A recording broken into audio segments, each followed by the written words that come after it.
Pittsburgh Steeler fans, welcome back to another episode of Steelers Stat Geek. This is Behind the Steel Curtain Deputy Editor Dave Schofield coming at you. And joining me once again, as we've become accustomed to doing, is the big bro Sco, my brother Rich. Rich, how are things going tonight? Things are going well. It was a long day at work. Just barely got home to get here, but glad to be here and talk Steeler football. Yeah, I put out on Twitter that we were going to be starting a little bit late because of a family conflict. It wasn't necessarily you; it was me. Because my daughter's in a play that's going on this weekend. It's a pretty big production. They've got tech week all week, long practices. Got to balance a lot of stuff with family going on there, and wasn't even sure if you're going to get to join us tonight, but I was so late that you got to as well. Yep. I'm glad you're taking time out of your day to work with us rather than put any decorations on that tree you have going on behind you. So what I learned this morning, that tree wasn't there. I have been home for 5 minutes. I don't even know who put the tree up. So. All right. Well, for those of you not watching on YouTube, it's because there is a small Christmas tree going up there. Hopefully next week we'll see some lights or something on it. But we'll see. So let's jump in. Oh, I don't like having to go back. It feels so long ago because it was last Thursday. And then it's so much because you had the terrible incident at the end of the game and all the narrative going on there where that's getting I didn't even watch the Saturday Night Live spoof. I heard it was pretty funny, but I haven't had a chance to see it where they spoofed it there. Hearing some just ridiculous stuff. And you know what? I don't really want to talk about it, but I am going to say one thing, which means I'm going to talk about it. Yeah, you're so much for not talking about it. So much for not talking about it is, you know what? You never know how your fan base is going to be. I would love to think that Steeler fans would know better than if this was a completely opposite situation, that they would defend the actions of their player and say it was somebody else's fault. I don't care who it was on the Steelers. If they did that, I'm not backing them up for that. No, I'm backing up Pouncey trying to come in and defend his guy, maybe a little bit too rough, but in that moment, that was beyond football of what happened. So that's why he responded in the way he did. He did have his appeal hearing today, but we won't hear anything about that. Who knows until we'll hear about that. But I don't really want to go into it much. But I just want to say that as I noticed on the website when some stuff came out at BehindTheSteelCurtain.com is that you had informed yet loyal Browns fans coming to the site and apologizing. They were coming into the comments. Now, there might have been some other ones later that I didn't see, but right away, most of what I saw from people from the Browns was they were apologizing and said that they couldn't believe that happened. Now, days after the fact, now everyone wants to come back and say, well, this happened, well, that happened, here's why, that's why, and all this other stuff. And frankly, I just really hope that Steelers Nation would have been better than that if it was reversed, but I don't know that a player would even. I mean, anyone can get caught up in the moment with something, but I'm hoping that just wouldn't be something that happened. So, you want to say anything about it before we move on, or are you ready to move on? Could we move on? I would love to move on. The only thing I am wearing my Pouncey jersey tonight. I thought about wearing mine and I couldn't find it. I think it's still packed in my bag from when we went to the game. Oh, I thought this was it. Yeah. Well, no, that was my first Pouncey jersey okay. that came from China that didn't quite fit the way I wanted it to, and ended up getting one that was a little bit less snug. So me being the bigger little brother, just decided, hey, bro, here, I'll give you a great deal on a jersey. So that's great. Yeah. Let's talk something else. Let's get off the whole. Yeah. Let's talk about. Okay, let's talk numbers. More depressing, the Steelers' performance on Thursday night. Oh my. I don't know. You were pretty frustrated and said, I can't stay up late and watch this. I'm going to be honest. I will be honest with folks. It was had a rough night the night before. I'd only gotten a couple hours of sleep. I was really tired. And after the first half, I was like, I can't sit and watch this anymore. And I went to bed. And I saw about the fight the next morning. Well, I was up probably close to when you got up the next day, working on everything else and all that. So let's talk about before I jump into these numbers. I'm not paying attention to the live chat, but I did just see one thing that came up where someone asked a question. The Steelers did make a roster move today. They poached yet another player off a practice squad, and I might. This is interesting about this. They went back to the old New York Giants practice squad to reclaim everybody's favorite camp darling, one linebacker Tuzar Skipper. He is on the Steelers' 53-man roster. They have to pay him for 3 weeks no matter what, so it might as well stick there for 3 weeks. Yep. Because that's what happens when you sign someone off of another team's practice squad. And that news broke right before Mike Tomlin's press conference, and then went away because Skipper was so excited he put something on Twitter. Yeah, I like that. Had to delete it. Then he came back and said, "Okay, I'm back again. Sorry about that." He's excited to be back with Pittsburgh because they're the ones who gave him the chance. He was not drafted. He was not an undrafted free agent at the beginning. He earned his way to training camp via rookie minicamp tryout. Both him and backup quarterback Devlin Hodges, they were both in the same boat. So nobody wanted them. No one wanted to pick them up out of camp, after the draft. But the Steelers gave them the mini camp, the rookie mini camp tryout, and signed them. There was a couple other players that they signed. They signed like 5 players after rookie mini camp. I know. I was going to say Fred Johnson, but I'm pretty sure they picked him up had him under contract before rookie mini camp, but I might be wrong. So that was a move that they made today, and I know some people want to know about that. So that's the 3rd player since the last game that they've picked up off of another team's practice squad. We might get to that here in a little bit. Let's talk a couple numbers real fast before we go on. Okay. Anything jump out at you? I'm going to give you the chance to go first because I do have a couple things. See, I looked at numbers day after, and I really haven't paid much attention since. And now the game seems so long ago. Yeah. We're still struggling on our first offensive drive. Oh my goodness, yes. We're please tell me you've looked up some numbers on this. How often are we scoring on that first drive? Are we still, We have scored a total of 3 points. 3 all points season. against the Patriots, and that's no. The wasn't Patriots. That's had right. First downs. That's right. Then the Steelers got first downs more recently, but then turned the ball over. Right. I think they might be up to 5 first downs. I think they had 2, 2, and 1, but of the last 2 and 1, they turned it over. The only 3 points they got was against San Francisco because they got the turnover in field goal range and then went three plays in field goals. And this one, it was a 3 and out where they gained 0 yards. Yeah. It was a 1 yard loss for a run, 1 yard gain for a run, and an incompletion. And punt. So teams should know better. Defer to the Steelers because you're basically going to get the ball like you at the beginning of each half. I mean, it's almost the point where you'll remember this. Mm-hmm. Since this was you a long time ago. Why not, when they defer, kick the ball away anyway? Give to them both halves. We're better off putting heads on the field. Right? Yeah, actually, well, that happened to me sometime when I was coaching.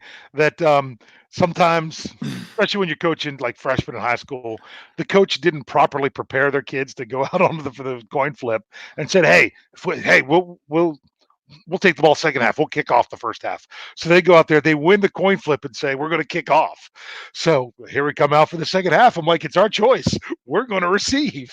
So we got the ball both halves. I had at least a couple games that were like that. Oh, so you don't remember? I wasn't talking about your coach. I was talking all the way back in your Pee Wee Steeler playing days. Oh, yeah. Back in the when I was in 6th grade and had to lose 40 pounds to play against 8th graders. Yes, that our defense was so good. We're like, we'll just let the team have the ball both times. We'll go on defense. Yep. So, yeah, I hadn't turned the clock back that far. But yeah, that first drive is still terrible. It's still awful. Hasn't been addressed. The play calling is I don't know. It's almost like Fichtner's taking the same scripted plays for that first drive, and we just keep trying them every single game, thinking that maybe eventually they might work. Yeah. And newsflash, they're not working. They're not working. Oh, and Jeff Hartman tweeted this out during the game. He's like, "What's embarrassing is that these are the plays that they've scripted. These are the plays that not that they're just having to come up with and say, hey, is this? Can we see right now if this is something that we've seen out there? No, this is what they've taken the time to prepare. Now, granted, on Thursday they did not have much time to prepare, which I think factored into the game. But if you have that much time to prepare week in and week out for your first offensive series and they're that bad, I mean, that's not good. I mean, that's just, we've talked about it. We've beat the dead horse. We don't want to see the same personnel grouping in the same formation running the exact same play every time. And that's what's happening. Like I say, if I come up and say, oh, here they're going to run here, there's the 1 yard loss on first down. Oh, they're going to try to run it again, but to see if they can catch them off guard. Oh, there's your 1 yard gain. If we're calling this sitting on our couches, how easy is it for the other team to just know what's coming based on what's coming out there? So those are bad numbers. I'm going to give you some other bad numbers. The number was 4. Obviously, that was the number of turnovers, specifically interceptions thrown by Mason Rudolph, and he was also sacked 4 times. It was by far his worst game of the season. Some people can chalk that up to lack of prep time. Some people could chalk that up to losing so many players throughout the game. But honestly, even if it wasn't for those things, he just had a bad game. Yep. So this week coming up, we'll talk about this. This is the game. This is a game that the Steelers have to come out and prove. Was last week the exception, or was it the rule? Is that who they are going forward? What we saw on Thursday night, or was that the blip on the radar where they had to just kind of get things right again? So I don't know. I have hope that was just, the bad game that was inevitable, but yet at the same time, we'll see that come Sunday afternoon. Another thing I wanted to talk about was, how about the Steelers? We're going to say 5. The Steelers had 5 more incomplete passes than they had rushing attempts. They had 20, they were 23 of 44. So they had 21 incompletions and only had 16 rushing attempts.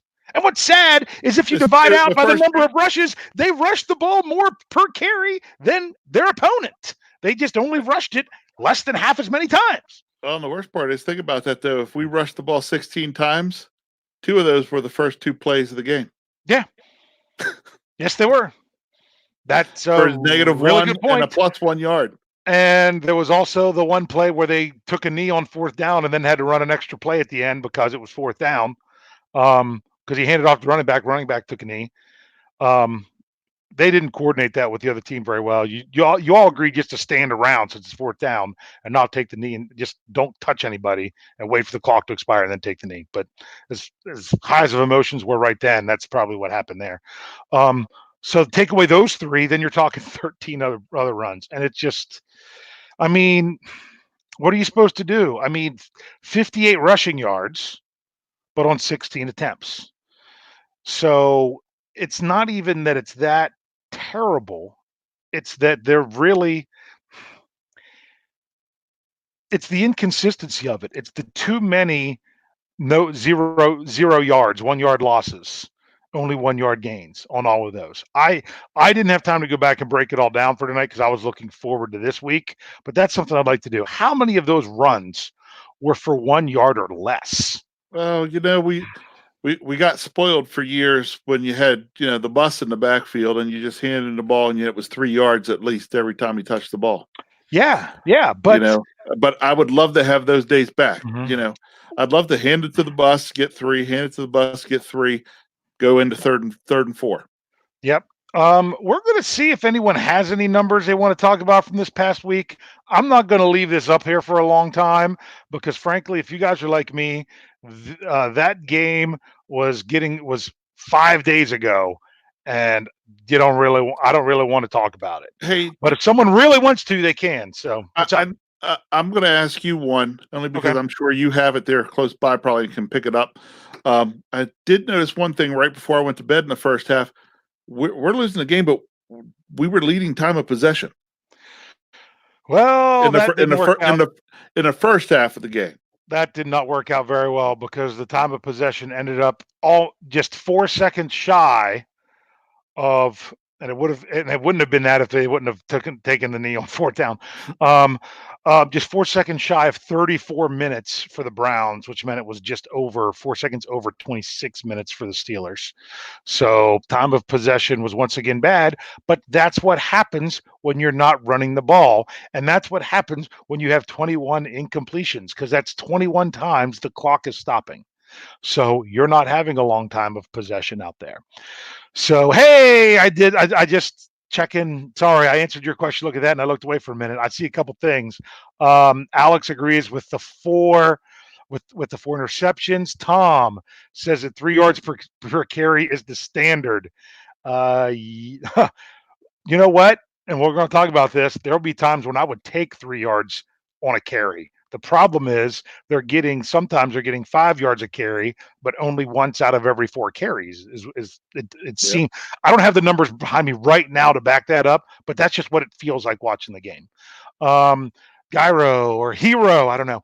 I think that's Gyro. Johnny Holden, 1 reception this year.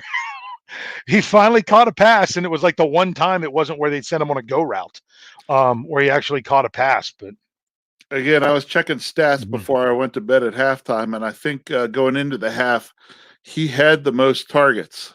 Going into halftime, he had the most targets, and he had no receptions. Mm-hmm. How can we, and everybody wants to talk about Rudolph, but I mean, he keeps throwing the ball that guy's way. You got to come up with something. Yeah. Are they always great throws? They might not always be great throws, but good receivers have the tendency to catch some balls that aren't great. Yeah. Yeah, that's true. I mean, that's part of your job. I'm going to bring up one other thing. I'll check, see if there's one thing, but I wanted to say something because this was something in my by the numbers article that I did that I always do the morning after the game. And that was, it ran a little bit later because we had to deal with all that incident stuff. Yeah.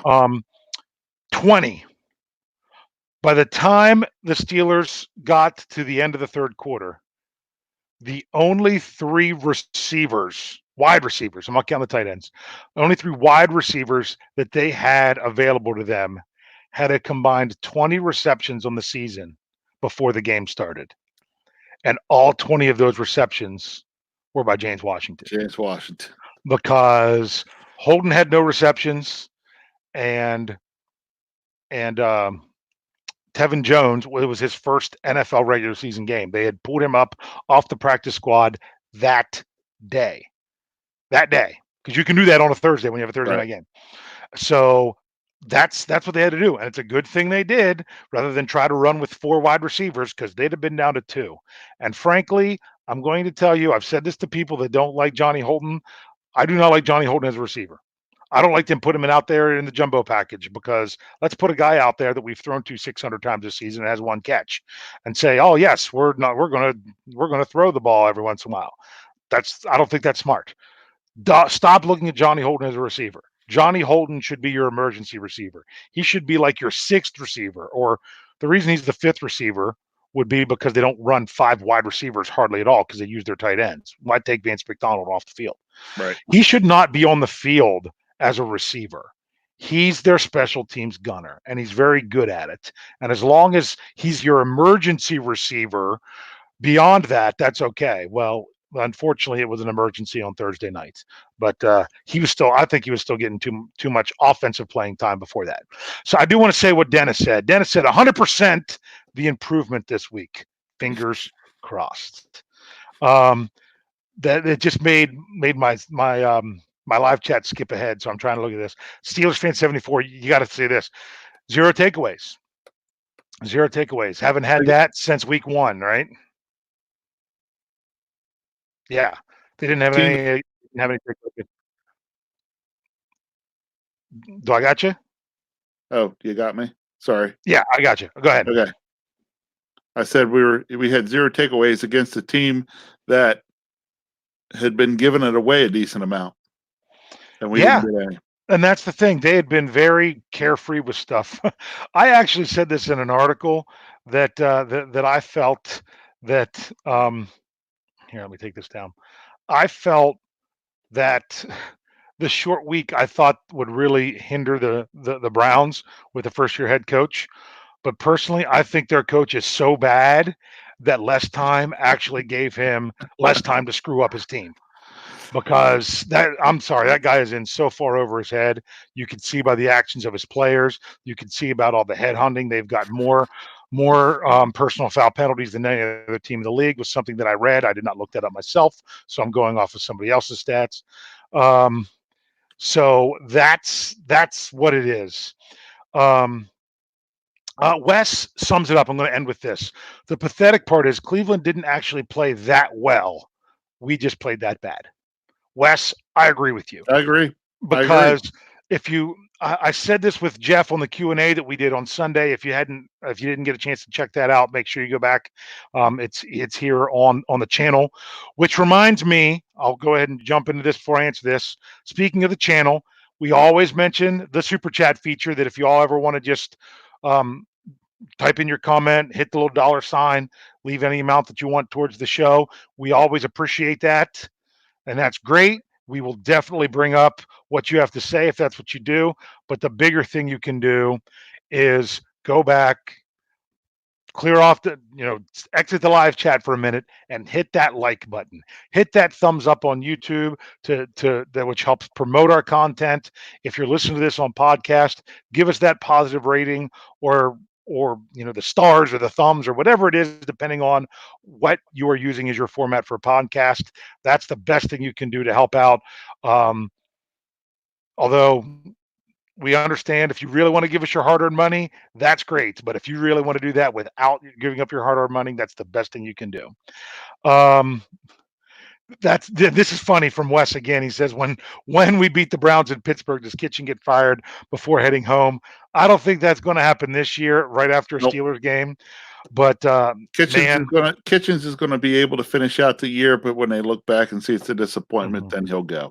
yeah, because that's a turnstile there. Um, I just have to say one last thing to put the gift wrap on Cleveland, because we've got to not work. We can't overlook Cincinnati.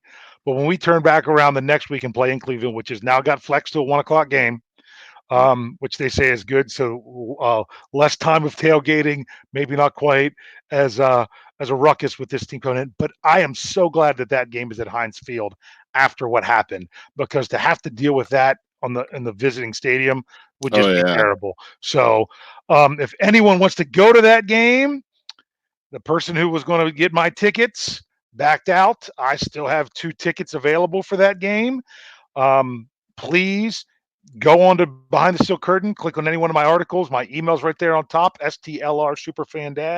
stlrsuperfandad@gmail.com, and get a hold of me. My seats are 15. Wait, I'm miscounted. I think it might be 16 rows up in the end zone. It's a great section to be in. Let me know if you're interested in some tickets to that game, because that's going to be a good one. You're So, 18. You're 18 rows. is it? Well, remember, there's no row I. Oh, that's right. So So am I 17 17 rows? rows. Yeah, it might be that. Um, let's move on, because that's what the Steelers have to do. I like doing the show on Tuesday because we get the Tuesday press conference from Coach Tomlin, where he kind of sums up the game, which is kind of what we do, and then he moves on. I don't think I ever said what I was going to say about what Jeff and I did in the Q&A before I went on to all that, and um,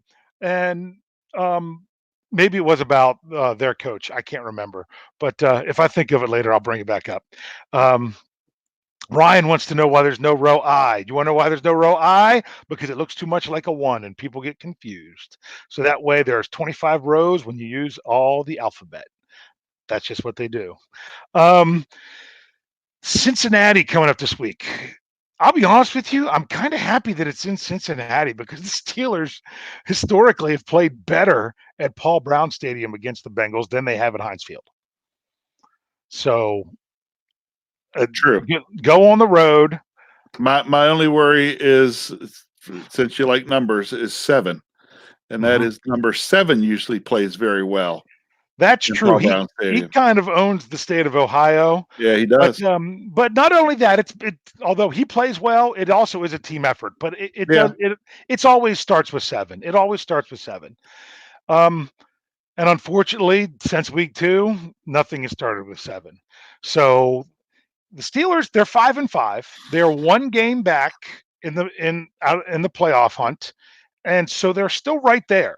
So losing to the Browns pretty much knocks the Steelers out of the AFC North talk because the Ravens are 8-2. But you also have to remember that at this point last year, the Steelers were 7-2-1 and didn't make the playoffs. Yeah. So as we can know, anything can happen. But all that other stuff doesn't matter. Don't worry about what's going on with them. We don't have to worry about them till week 17. We've just got to get the Steelers got to get back into this hunt. And the best way to do it is to turn around and win. So this game this week, in my opinion, is a redemption game. After everything else is going on, this is a redemption game. Now the problem is we're really banged up. 3 players still in the protocol. The whole signing of Tuzar Skipper has to do probably so much about Ola being in the concussion protocol. Right. So with that injury, Juju has a knee on top of the concussion. Deontay Johnson had the nasty concussion where he's bleeding out of his ear when he came off the field.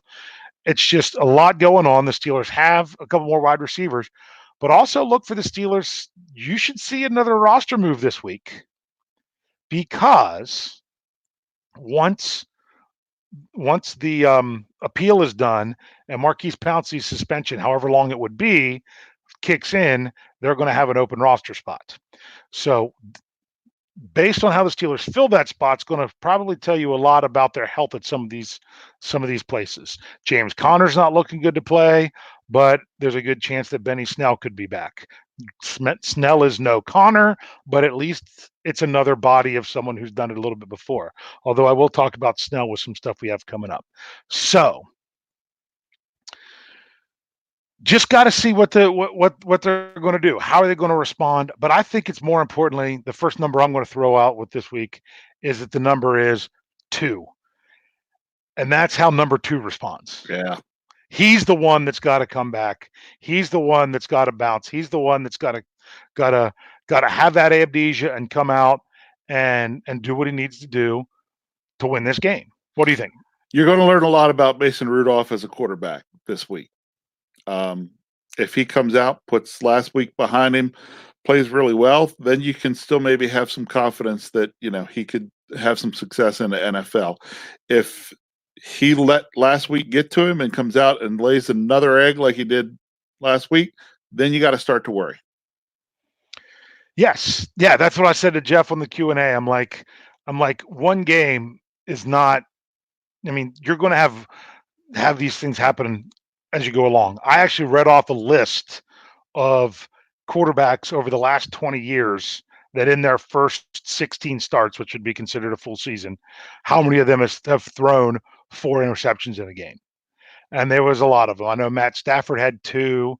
I know that now I can't remember for the Jets. Sam Darnold has 2 already. You can add Kyle Allen to that after this past week for the Panthers. But players like Eli Manning, players like Alex Smith, players like Tony Romo, and players like Tom Brady all had 4 interception games in their first 16 games. So having that bad game isn't that out of the ordinary. The question is, can you not have another one, especially the very next one? That's what really has to happen. Now, I'm glad we don't have a bunch of emojis sitting here in the live chat because people probably know better with me because of how I responded. But I'm sorry for those of you that didn't catch it. I pulled a fan card on somebody on Sunday because when you make the comment of you want the Steelers to lose to the 0-10 Bengals because that means they'll put the next quarterback in, your fan card is done. I'm sorry, you're in a playoff hunt and playing an 0-10 team, and you're wanting them to lose because you want a player to play over another player. I mean, to me, that's like unless the dude is your cousin or was your best friend growing up, that's unacceptable. That's unacceptable. So, and not only that, it's a player. I mean, I'm sorry, people know I like Mason Rudolph. I really wanted the Steelers to draft him, but I also wanted the Steelers to keep Devlin Hodges. I really wanted them to keep him. I Yep, wanted them to me find a too. way with something, but they didn't keep him. But then when they traded Josh Dobbs and no one had grabbed him, they got him back, and I was very happy that they got him back because I would like to see him take some time to develop. I really would. Unfortunately, the way things are going with the Steelers, I don't know that they're the best team to do the developing. Um, but when it comes to him and people that are calling for him, I'm like, you do realize that in week one he sat at home. He sat at home, and not one of the other 31 teams even wanted him for the practice squad. None of the other teams wanted him as a number 3 or number 4 player on their roster. But the Steelers knew that there was some potential there. And as many fans said at the time, hey, keep him around. If he's got to play this year, this season's done. So I don't know why people were calling for him. But that's what really got me set off. I'm like, I'm not rooting. I'm like anyone who says they want the Steelers to root, to lose to bring him in. Yeah, I know. I see Bill. Um, he wants to bring in the emojis just to do it. So I think he's got some upside. I think he's going to take some time, and I don't think there's and I don't think it would aid either player's development to make the switch right now. So There's the question really would be like, why? yeah, That's my thing. It's like, why? We're not going to gain anything extra by throwing Duck out there. So I'm sorry, I had that's the thumbs hilarious. up there from Reginald. He says, I saw that earlier. I was like, hey, I'm surprised that one didn't get up there yet. yeah, he says, Dave, I got to read it for the podcast. He says, Dave, some Steeler fans suck. That's exactly how I felt about it. So that's just, and honestly, I'd feel that same way about fans that if one of our players swung a helmet at somebody's exposed head, that if they would defend him, I would feel the same way about that thing too. Anywho, let's talk some numbers. And the title of the show was Where's the Running Game? Because we talked about it from last week. We want to talk about it from this week. Where's the running game? So, in order to look at this running game, I told you I was going to hit you with this, and that is looking at the Steelers' third down conversions is really bad. And there's part of that that tells you that is a direct correlation with the running game. And that is this: I broke down the Steelers' third and fourth down plays that were not punts or field goals. I took them out of the equation, and I broke them down by yardage. When the Steelers have its third or fourth, and they went for it, but I don't think there were any fourth down ones. If it's 3rd and 10 or more, the Steelers have converted 8 out of 38 chances, which is 21%, which is actually right in the middle of the pack. The NFL, Yeah. it's 16th in the league. Okay, 21%. Got to remember these percentages. Okay. And what's funny is they've rushed on 5 of those. Like 5 of those plays, they've basically gave up and said, hey, we're going to try to throw you off and see if we can run 27 yards on a running play. And they've converted none. If we break it down to the next one, when they're 6 to 9 yards, that you get a good 10% jump up to 31.3%, but it does drop them down to 25th in the league because they are 10 of 32 when they're 6 to 9 yards on third or fourth down. Then you go to the 3 to 5 yard range. You got a nice healthy jump there. They are almost 50% conversion rate on third down when it's 3 to 5 yards, which is 48.5%. That is middle of the road to the NFL because that's 17th.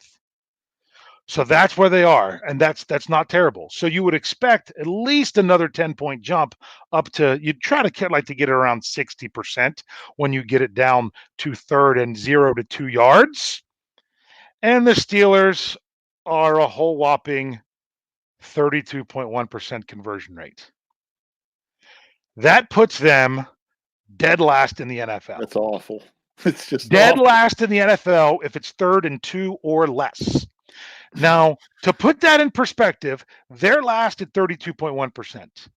31st, it's funny because 31st is actually a team who actually has a player that has more yards from scrimmage, I think, than anybody. And that's one Christian McCaffrey. But the Carolina Panthers are only 39.1% on third and 2 yards or less. They're 31st. The next worst team, it's another pretty decent team. It's the Green Bay Packers. They're 30th.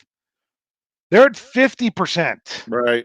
So you're talking the Steelers would have to get above 50% in this category just to move up to 30th. And I want to thank Lance Williams, who was talking to me about this via text and wanted me to bring up some of these. He gave me some numbers. I had to go back and find them myself because he gave me the long versus short, but he didn't have specifically what yardages they were. So I went in and found that. But that's bad. That's bad. But out of 28 of those attempts, they've passed the ball 15 times and rushed the ball 13 times. They are 5 conversions on 13 attempts of third or fourth and 2 yards or less. That's bad. And the reason that they've passed it so much is because they failed at it so many times running. If I were to break it down, 10 games in, the first 5 games versus the last 5 games, which I did not have time to do, I'm certain that the majority of these rushes were earlier in the season. It's just that they were bad at it.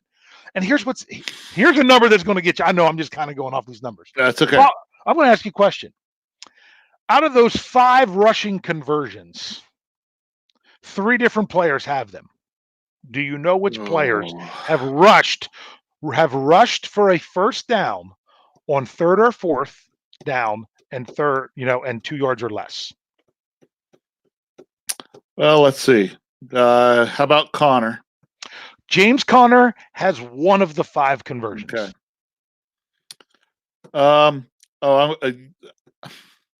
It's going to be out there in obscurity. You already got me thinking. How about Ben Roethlisberger? That's a good guess, but they wouldn't let Ben do it. But you're really, really close. No, I wasn't even thinking sneak. I'm thinking drop back the pass and have a lane and just take it. No, the one conversion was actually this past Thursday. I'm pretty sure that's the one where Mason Rudolph. Yep. I looked away so fast I missed the play. That he did have a conversion on a quarterback sneak. Yep. So he had one on Thursday. The other 3 are all from one player who the Steelers are hoping will return this week. That's Benny Snell. And that's Benny Snell. They've got none from Edmonds, who they've tried to have him run them some, and none from Samuels. They're just, when you only have 5 rushing conversions of 2 yards or less on third or fourth down, and one of them is your quarterback, and I think that's only on one attempt by a quarterback. If I'm not mistaken, I'd have to go back and check the attempts. So it's not good. It's not good. And the problem, so what can we do to fix this? What numbers or what things do you think need to happen going this week, Rich, in order to say this gets fixed? Because I think this will help. Is it that we need the passing game to set up the running game, or do we just really need to get the running game going to take the pressure off of your young quarterback? At this point, I'm not even sure. Yeah. Like it's been, both have just been so bad. Yeah. You used to always look to the Steelers and think, what, if we rush the ball, if we can rush for 120 yards in a game, we should be in great shape. Yeah. I'm honestly getting to the point where I'm like, what, if we could rush the ball for 80 yards. 80 was the number I was thinking. It's like, get us 80 yards and maybe we can have a chance because our defense will play well enough. You used to figure like I said, 110 to 120, and now we're actually to the point where it's just like, please get us 80 yards. Yeah. We're used to having 100-yard rushers, Yeah. and we're hoping for 80 yards as a team. But to me, that's what we need. If we can run the ball, I don't even want to say effectively, because running for 80 yards in a game, I don't even think it's effectively running. Yeah. It's maybe situationally effective. That's a great way to say it. Okay. Situationally If we can be effective. situationally effective and get to 80 yards, we give ourselves, we Yeah. can win the game. Well, and here's why you say situationally effective is if it's 3rd and 2 and you rush for 3 yards, that's an effective run. An effective run. If it's 2nd and 12 and you rush for 3 yards, that is an ineffective run. Basically, I think the effectiveness, the way it I've seen it broken down before where others, statisticians do this. And I'm trying to remember, maybe not everyone does it the same, but pretty much the rule is you want half your yardage if it's of anything that's more than 2. Right. You know what I'm saying? Yes. So if it's more than 2, if it's like 2nd and 2, anything more than 2, you want half the yards of what you need. But if it's less than 2, then you want all the yards. Right. So it might be 3. It might be 3. It might be 3 because you want yards. In our running game, I don't want to see this week. I don't want to see, 1, 1, 4, -1, 15, -1, -1, 0. Yeah. Right. That's not getting us anywhere. Give me a bunch again. Give me a bunch of 3s and 4s. Where a 2 is a bad number. Exactly. Not a 2. I mean, if we're you're the mathematician, I'm the physicist. Let's do averages. Let's not do the mean. Let's do the median.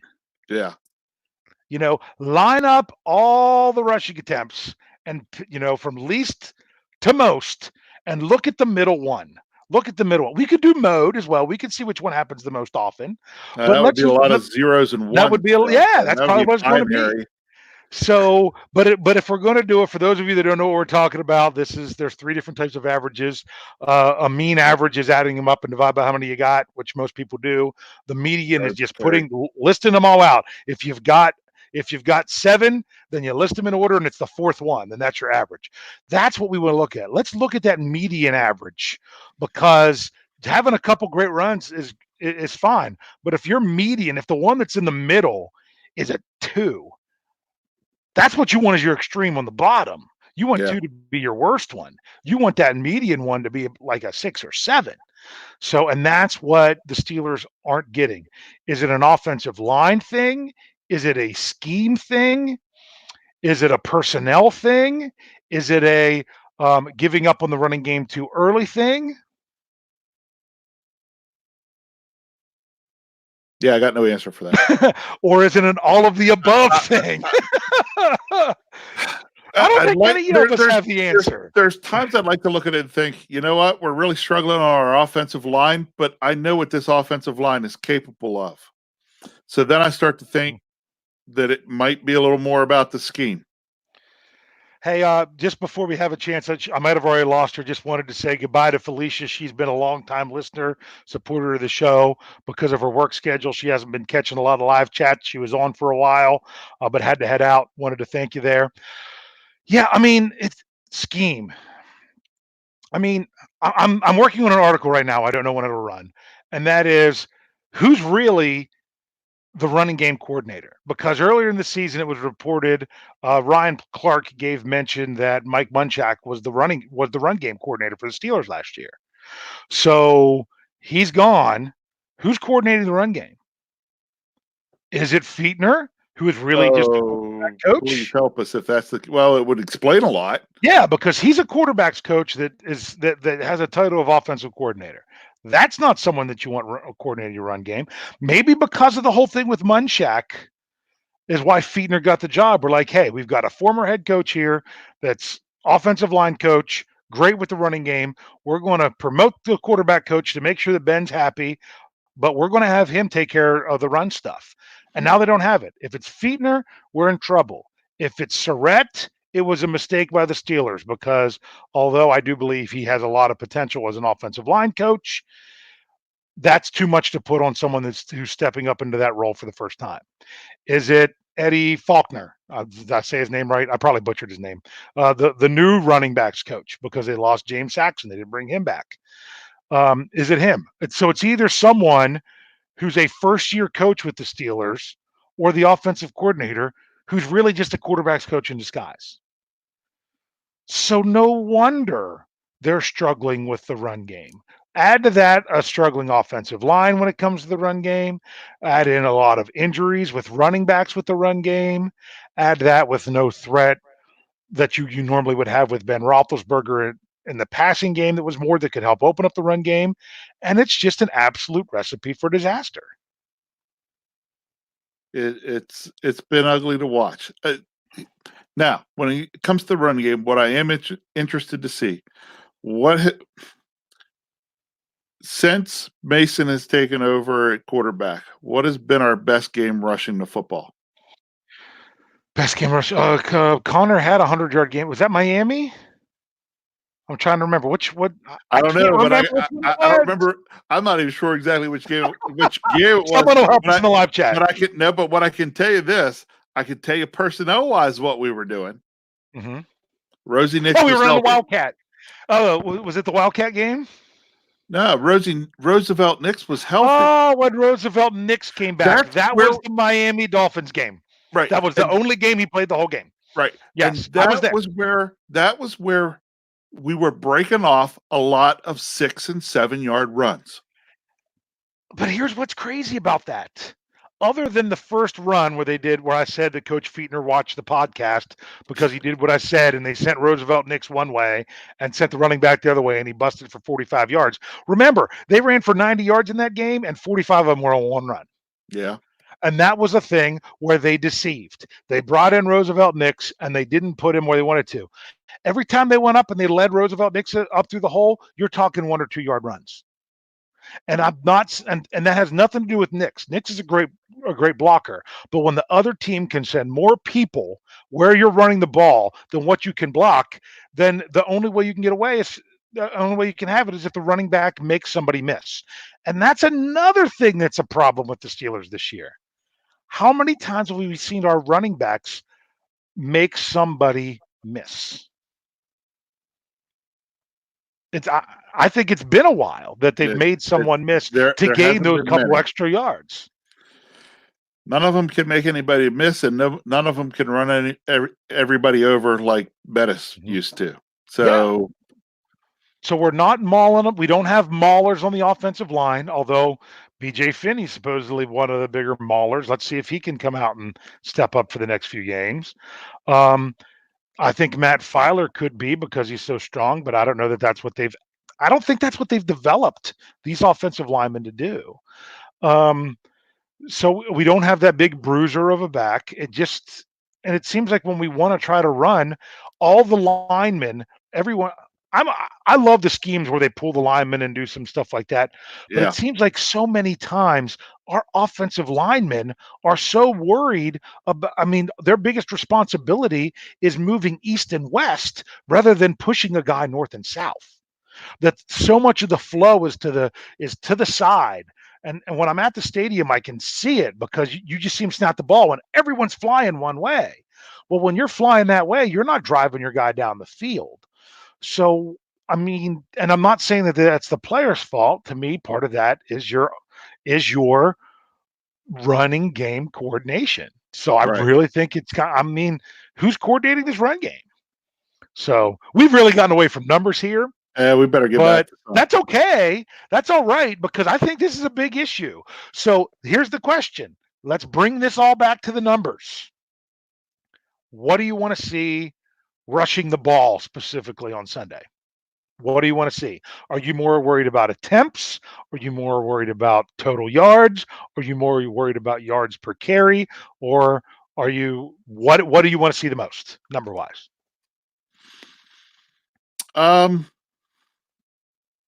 like to see the yards per carry improve. Yeah. We've had too many games where that number's just been way too small. You know what? Throw what Wes said up there. Yep.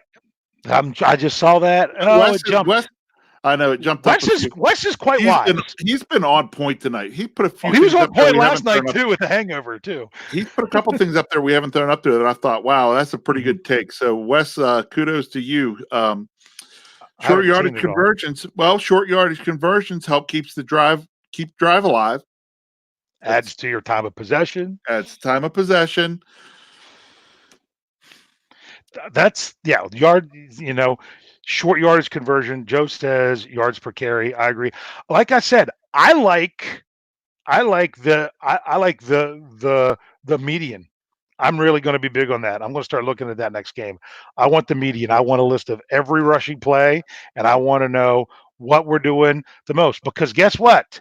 Just like we saw in that Miami game, it looked like the Steelers did better rushing the ball, but half their yards were on one carry. So, but you know what? I'm not going to diss a 45-yard run. That's great. Oh, no. Let's have more of them. But what's embarrassing is that all the rest of your carries only equaled that. So, I'm going to, I didn't say it in here, but I'm going to turn it over to you guys a little bit. I'm going to look back because I saw some good stuff in there. What kind of numbers you're looking at for this week? Steeler fan 74 says, how about 25 attempts and 90 yards? That's still not great, but that's way better than what they've been doing. That's what's sad is that we're happy with 25 attempts and 90 yards, but that would be great. 20 attempts and 90 yards wouldn't look too bad. Yeah. I like that attempts number going up because the only way the Steelers seem like they're going to run the ball is if they're running it effectively. But if we're running 25 times a game, we better get 100 plus. Yeah. So there you go. Chris says he wants 100 plus. So that's true. Brant says we can't even get a 3rd and 1. That's what we were talking about before. We're really struggling with that. 3rd down has to improve. You know what I want to see improve? This is what I want to see improve. The number that I want to see go down like crazy is the Steelers' 3rd down attempts. Let's get rid of them. Yeah, because let's make 10 plus in 2 downs or less. Yeah, let's do it. Stop having. I mean, every time they get a 1st down, it seems like it's going to get the 3rd down. It is so rare that the Steelers are just moving the chains without getting the 3rd downs. I mean, they're getting the occasional ones, like they'll get a 1st down, then all of a sudden, boom, 12-yard pass to Juju. There's another 1st down. That's great. Let's keep going.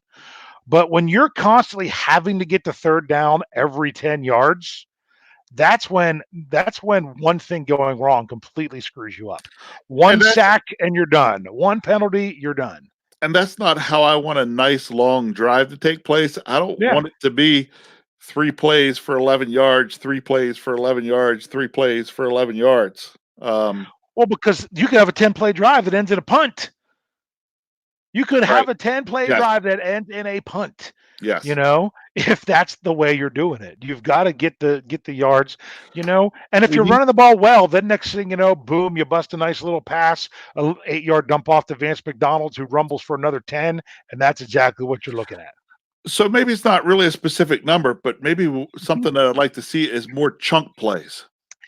That's the good way to say it. More chunk plays. Rob says 28 carries, 130 yards. You know what that's going to take? Beautiful. That's going to take a couple chunk plays. So I'm not going to downgrade the chunk play, like the 45-yard play against the Dolphins, which that drive did not end in points anyway.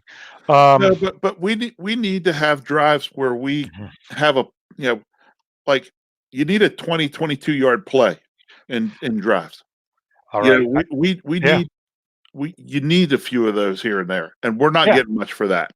Yeah, you've got to get it done in multiple ways. You've got to be able to grind out the 10 yards and 3 downs when you have to, but you shouldn't have to rely on that every time. And you've got to be able to get 15-yard chunks along the way as well. I'm going to bring up this one. Aerial 75. Our running backs have been known to trip over a blade of grass. I saw Maybe it again on Thursday. I'm like, you had one guy to beat. All you had to do was not let his hand knock you down. And maybe we've been going. they let Greedy Williams tackle him right at the beginning. I mean, come on. Sorry. Maybe our running backs have been, going to the Ryan Switzer style of running here, where it doesn't take much to knock them down. Yeah. So, yeah, I mean, and I bring back that play. I'm pretty sure that might have been, it was either first or second play of the game when James Conner got Greedy Williams. Yeah. The biggest thing about him coming out of the draft was he can't tackle. Yeah. And then what do? He's the only guy out there for a play you can bust for 15 yards, and he takes you down with not much effort. And we made him look like he was a great tackler. Yeah. Yeah. And I'm going to bring up a couple back to back to say Vance hasn't had an impact this year. And Bill, even though he is upsetting your son with some of his comments, what's wrong with the 2 tight end set? I don't think that the Steelers have been utilizing the tight ends nearly enough. No, I really don't. I mean, right now, you've got, I'm sorry, but if Juju and Deontay Johnson are out this week, Vance McDonald is your most experienced receiver on the team. You've got to take advantage of that. And I mean, I don't think that he's been playing bad. I don't think it's been a problem. It's just, it just hasn't clicked.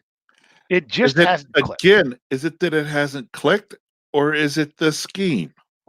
That the scheme doesn't allow it to click. That's so, like Steeler fan 74 says, 2 tight ends used. How many times are they using 2 tight ends where one of them is reporting is eligible? Which I love Zach Banner, and I think Zach Banner's playing great, but they're not taking enough advantage of him being in there because their scheme with it isn't the best.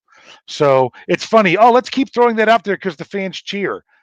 No, why do we keep throwing it out there? Because it works. We throw it out there on back, first down, and they do it. Everybody cheers, and we do it for first and second down, and go into 3rd and 7. Yeah. Yep.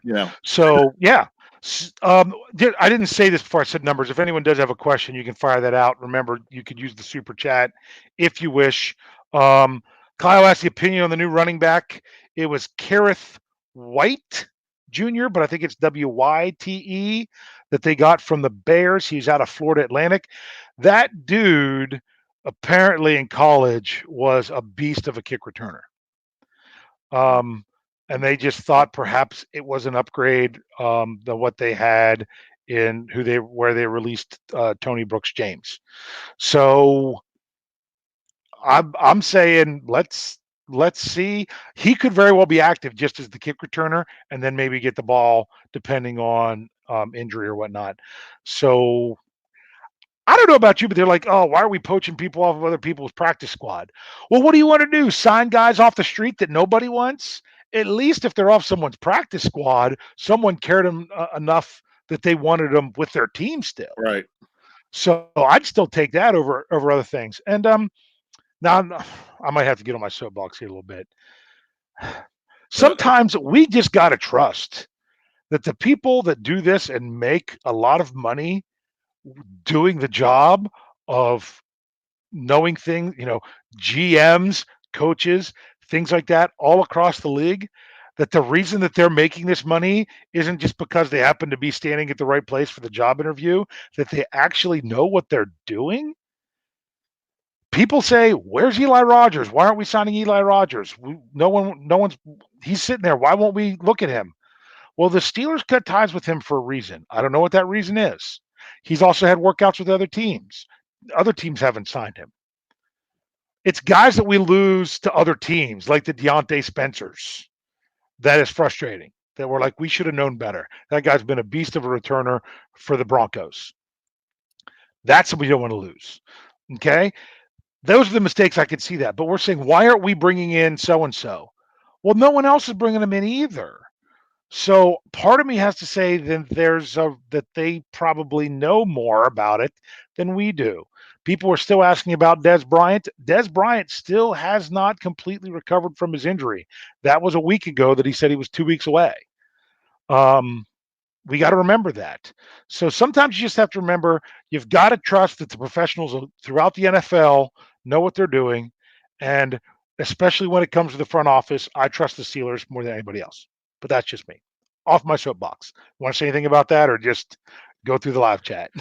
Let's go live chat. Your soapbox was enough for like 3 people. So Well, it would take three soapboxes to hold this one there person. you go. So yeah, we'll go about 5 more minutes here, see if we've got everything. Brad said, "Hey, we got Tuzar back though," which was nice because that was someone we lost to another team that we thought, well, maybe no one else would want him. And like I said, don't look for him to be the answer. But the one thing about him, if he's active, he plays a position where they rotate, so he could get a few Yep, snaps. he's going to get You it. know, He probably will get a few snaps, especially because I'm really not Mhm. expecting to see all this week. Yeah. Wes always saying smart stuff here tonight. Yeah, he's Have a hunch Eli has a lingering skill issues as a result of his injury last season. He ever really the same? We were at that game, not sitting together. That's why they lost. We should have sat together in that playoff game where he got knocked out yeah. and missed most of last year. Um, we don't know if that's really what's going on. Man, this keeps jumping on me. Um, um, I wanted to make sure that it was a good thing, but to read the whole thing before I brought it up. But Dave, repeating the same formations and running plays over and over again with failure isn't the coaches doing their jobs. Do you understand exactly what's going on there? No, you brought So that up, and I'm sitting there. I thought I understood it, and then when I brought it up, I realized I didn't understand it. It didn't say what I thought it was. I don't know if that was sarcasm or if I just didn't understand I the think question. if it makes more sense if I read it with sarcasm. So, Chris, I hope that was sarcasm because it Yeah. made more sense if I read it as If sarcasm. not, reword it, and I'll get to it eventually. um, so, uh, I'm sorry, I'm really struggling with the live chat right now. It It's does it goes, and I see one, and then it's jumping like and then it 8 jumps out like there. crazy. Yeah. Yeah, Um, Wes was listing because someone asked about what receivers we have for this week. If there's no Johnson or Juju, we're looking at James Washington, Deion Kane, Tevin Jones, Johnny Holden, and they did yep. bring in another one to the practice squad, which could be promoted, or as many people pointed out, who was pleading on Instagram that one Terrelle Pryor says he wants to come back to the Steelers, knowing the Steelers. And again, I'm going to see what Reginald said. guy that's been sitting around, Yeah, not playing on anybody's team. for a reason. But Dave, you don't bring garbage back into your house. So I'm going to leave that there. I wouldn't go that far to say it that way, but that's a pretty poignant thought there. So I actually put some. I'm going to say this while I read through these. I put something out on Twitter last night. I just do Steeler stuff. I only follow things that are Steeler stuff. If stuff ends up in my feed from other people that's not Steelers, I go back and say I don't want to see this. All that other stuff. But I don't tweet a lot, but I have gotten a lot more followers. Thank you guys. You can follow me at STLR Superfan Dad.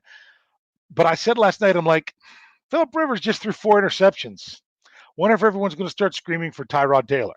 yeah, I actually had someone respond because I don't do things like this. He's like, Tyrod Taylor is literally trending on Twitter right now. And I'm like, I guess they are. I guess that's what happens when your quarterback throws 4 interceptions.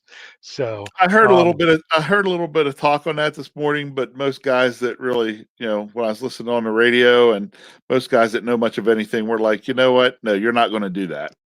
yeah. Yep. I mean, that's tough when it's an aging quarterback, but I don't.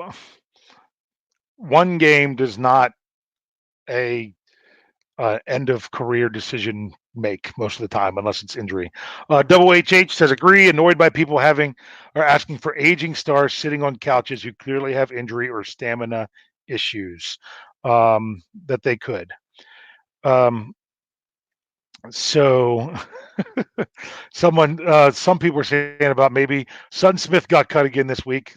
Perhaps Jeff Hartman thinks he was brought in more as a fullback than a linebacker, and if they were to release him again, that just meant that he wasn't the answer as a fullback. It's hard to find a fullback. My answer to Brian Anthony Davis and Tony Defeo on last night's uh, hangover show was some people were talking about CJ Anderson. Oh, let's bring in CJ Anderson. He did so great for the Rams last year. Well, the word on the street is CJ Anderson is not in good shape. I threw out 40 pounds. That was just there was nothing mathematical about it, but he's put on some weight. So I actually threw the notion out there. Hey, see if he's willing to play fullback. Wes says the way he read that question was that Fiedner's being too repetitive in play calling. And if that's what he meant by that, then he is just reiterating what we've been saying for weeks. So maybe we'll get to that here. So Wes, if this is true, I know. I was if watching that's this. true, my goodness, but I don't know that the Steelers could afford him. I'm going to ask you one question after this, bro. But man, yeah, if Derek Watt's an unrestricted free agent after this season, talk about a fullback. I tell you, I love Rosie Nix. It's just been an awful season for him. Do you realize that if this suspension holds up, which it's going to hold up, the only question is if they take one game away from Marquise Pouncey, that Cam Hayward is the only captain left on the team for Sunday. No Pouncey, no Nix, no Roethlisberger. So that's that, but that's very interesting there. I've often wondered about, some people have also said, but his career might kind of be done based on his neck surgery. About the Steelers were interested in Mike Pouncey when he became a free agent. Right. Keeping that family connection. I mean, they brought in Trey Edmonds because they had Terrell Edmonds. Okay. Look, I'm of the feeling though, if Rosie Nix can get right, you keep Rosie Nix because that guy is a heck of a fullback. That guy is a heck of a special teams player. He does everything we need. We just need him healthy. Yep. I want to bring this up so we can address it. Mark Tobin says that D'Angelo Williams and Jericho Cotchery were great old guy pickups. They were, but they weren't old guys sitting at home out of the game that the Steelers That is brought correct. back. They were coming right off of. They were off-season guys brought in who had finished a season with another team beforehand. I mean, D'Angelo Williams was splitting time with Stewart down there in Carolina, and then came here. That was a great pickup. It was, and Cotchery had just come off a pretty decent season with the Jets. Yeah, not as good as his last season with the Steelers. No, it was not. So, but yeah. So I tell you, I'm going to ask you one last question, and then we're going to sum it up with kind of what we think about going into Sunday. Okay. And that is this. It was brought up last night on the Hangover, and it's about one Alvin Bud Dupree, who may be playing himself out of Pittsburgh because of the money he could be demanding. If that's going to be a position that the Steelers need to fill so bad, do they almost need to try to either sign or franchise Dupree for a season because they have so many other things that they need to address? Well, I think the question comes down to, you're going to have the opportunity to franchise somebody. If it's not Dupree, who would it be? Yeah, well, the problem is just I haven't looked at how expensive that tag is going to be. It's going to be outside linebacker. But the thing is, I'd rather almost do it for 1 year than get into a multi-year thing. But it's so free agency is not the place, especially for the Steelers, to find an outside linebacker in today's NFL. I know they did it back with Kevin Green back in the day. The problem there is they're just the best ones are so expensive, and you're just better off. That's why they keep drafting them because they've got to. As long as you keep young guys in there, and TJ Watt's not one you can let go. You can't let him go. So that's just one of those things. It's so many things to talk about. But like I said, I don't want to talk about the off season. I want to talk about what's going on for this season. But that's just interesting to think of when you're watching Bud Dupree do so well. I'd like to see him stay a Steeler. I think he proved this year that he can do it. So any last thoughts about the game coming up on Sunday? Let's control the line of scrimmage, both sides of the ball. Hmm. Yeah, I like that one. How many points Because do you think the Steelers that's need to back to score? old school Steeler football, by the Yeah. way. Control that. How many Point points do you scored. think they need to score in order to win the game? Um, you know, my thought would be 21 probably gets it Okay, I'm going to see pretty if anyone easily. else I, I'm, is I'm, is up and I'm there. not even sure that you need that many. Um, Brad wanted to answer our question with a number that says the tag would be 15.4. I don't know if that's for 2020, but I'm pretty sure that's the 2019 number. Someone else was floating It, around that 15 yeah, range I saw. yeah, So that sounds yeah. about right. Yeah. So it's going to be at least that is what I would say. So anyone else, Wes is saying we need 24, 20, 24, 17. I mean, I'm trying to click on some of these, not how many points the Steelers need to score to win. I'll be honest with you. Do you know how many points they needed to score last time they played the Bengals to win? Four. Probably three, They 4. needed Yeah, four because they held right. them to three. Honestly, I think they'll score more than this. But if the defense gets back, I still think the defensive problems was Minka Fitzpatrick didn't have as good of a game because he didn't have the prep time. Everyone says he's a student of the game with the short week on Thursday. I don't want to make excuses for it, but I just honestly think that's what happened.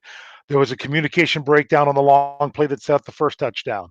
There's a Yeah, communication breakdown on the second on the touchdown second touchdown. because Joe Hayden wasn't even on the field and had to run back out there because he had gone to goal line and not the right people were out there. So when you're running on the field as the ball snapped, like you really know who you're going to be guarding most of the time. Um, I think they get those things straightened out with 10 days off. I literally think that 13 points could win the game. That I 13 points could win this game. I'd feel Yeah. more Someone comfortable with said 21. who was it? Who said 11?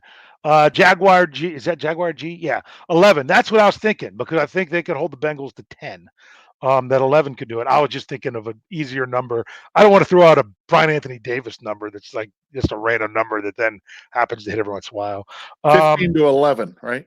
Yeah, 15 to 11.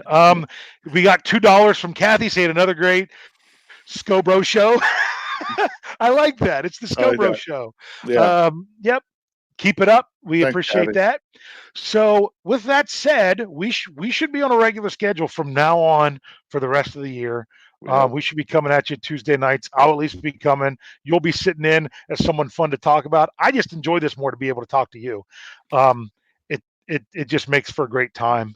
And sometimes we forget about numbers and just talk about things that we need to I talk know, about, but like makes it a third lot down easier. crap. Keep an eye on what's coming across the chat. I will say that. Yeah, So, and which we is and which is good.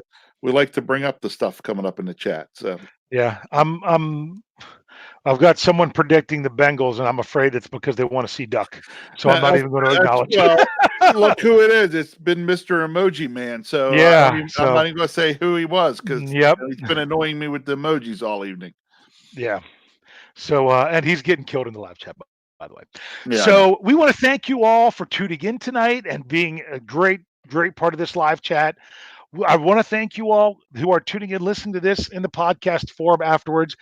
We've got to make sure, I've got to make sure that we are doing this better to make sure that those of you that are podcasting feel like you are just as involved as those of you that are not. But if you're just podcasting and you haven't done this before, why don't you go check us out on YouTube and hit the subscribe button and turn on your notifications. You don't have, just because you get a notification doesn't mean you have to jump on and be in the live chat, but at least it lets you know when it's going on.